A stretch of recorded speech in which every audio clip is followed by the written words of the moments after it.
ओम गीता गंगा च गायत्री, ओम सीता सत्या सरस्वती, ब्रह्मवली ब्रह्म विद्या त्रिसंध्याः, मुक्तिगेहिनी अर्धमात्रायै चितानन्ता बहुधनी, भ्रांतिनाशिनी वेत्रायी प्राणन्ता, तत्त्वार्थ ज्ञान मंजरी इत्ततानि जपो नित्यं, नमो निश्चल मानस्याः ज्ञान सिद्धि लाभ नित्यं तदान्ते परम पदम। श्री व्यास जी बोले, एक समय नवमीशार तीर्थ में शौनक आदि 88,000 ऋषि प्राणिवेता श्री सूत जी से पूछने लगे, जिस व्रत अथवा तप से अपना अभिष्ट फल प्राप्त हो उसको सुनने की हमारी इच्छा है।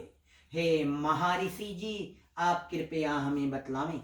श्री सूत जी बोले, एक समय नारद जी ने इसी प्रकार लक्ष्मीपति विष्णु भगवान से पूछा था। विष्णु भगवान ने देवऋषि नारद जी से जिस प्रकार कहा था उसे तुम मन लगाकर सुनो। एक समय नारद जी दूसरों की भलाई करने की इच्छा से अनेकानेक लोकांतरों में विचरते हुए मतलब घूमते हुए मृत्युलोक में जा पहुंचे। ये मृत्युलोक है। ये संसार मृत्युलोक के नाम से प्रसिद्ध है।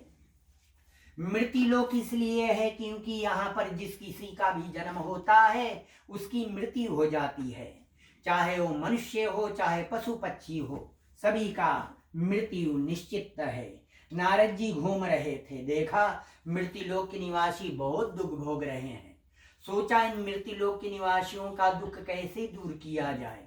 तो मन में विचार आया, चलो चले नारायण जी से पूछते हैं। सत्य नारायण ही नारायण है, राम ही नारायण है, कृष्ण ही नारायण है। तो नारद जी नारायण नारायण का रट करते हुए विष्णु धाम पर पधारे।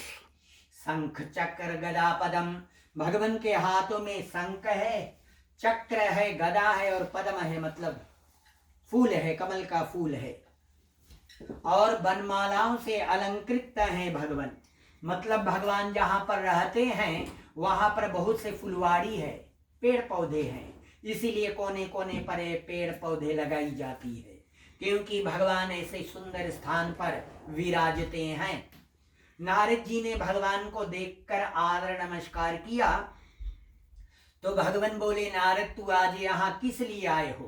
तुम्हारे आने का कारण क्या है, हमें बतलाओ। नारद जी बोले कि भगवान, हम मृत्युलोक का भ्रमण कर रहे थे, मतलब मृत्युलोक में घूम रहे थे। मृत्युलोक के निवासियों को बहुत दुख भोगते हुए देखा, तो उनके दुख कैसे दूर किया जाए या कैसे दूर हो सकता है, यही कामना लेकर हम आपके पास आए हैं। भगवान बोले कि हे नारद, तूने तो आज बड़ी अच्छी बात पूछी। जिस उपाय को करने से प्राणी मोह से मुक्त हो जाते हैं उसे सुनो। मैं तुमसे कहता हूँ, जो प्रभु पूर्ण दान करने वाला सर्व एवं मृत्युलोक में परम दुर्लभ व्रत है, तुम्हारे स्नेह से मैं उस व्रत को प्रकट कर रहा हूँ। भगवान सत्य नारायण के व्रत को भली भांति विधि पूर्वक करने से प्राणी शीघ्र ही सुख को भोगता है, परलोक में मोक्ष गति को प्राप्त हो जाते हैं। भगवान के ऐसे वचनों को सुनकर देवऋषि नारद जी बोले कि प्रभु, इस व्रत का क्या फल है, क्या विधि है, एवं इस व्रत को किसने किया तथा यह कौन से दिन में करना चाहिए, ये बातें विस्तार पूर्वक वर्णन करो। श्री भगवान जी बोले, यह दुख और शोक आदि को शांत करने वाला, धन और अन्न की वृद्धियां कराने वाला, सौभाग्य संतान सर्वत्र विजेता को देने वाला है। और जिस किसी भी दिन मनुष्य भक्ति एवं श्रद्धा से युक्त हो उसी दिन भगवान सत्यनारायण की पूजन करे, ब्राह्मण बंधु सज्जनों सहित कर्म में तत्पर हो, नैवेद्य यानी पकी हुई मिठाई, शवाया प्रसादी भक्ति से अर्पण करे, केले की फली, शक्कर, घी, दूध, गेहूं का चूरण यानी आटा ले ले। गेहूं के अभाव हो तो साटी नामक चावल का चूरण तथा गुण ही ले लेना चाहिए। संपूर्ण प्रसादी भक्ति भाव से इकट्ठा कर भगवान का भोग लगावे। बंधु सज्जनों सहित कथा श्रवण करने के पश्चात ब्राह्मणों को भोजन कराए, भक्ति से प्रसाद ग्रहण करे, नित्य गीतादि रात्रि में जागरण करे, बाहर के लोग भगवान का ध्यान करते हुए अपने अपने स्थान को चले जावें।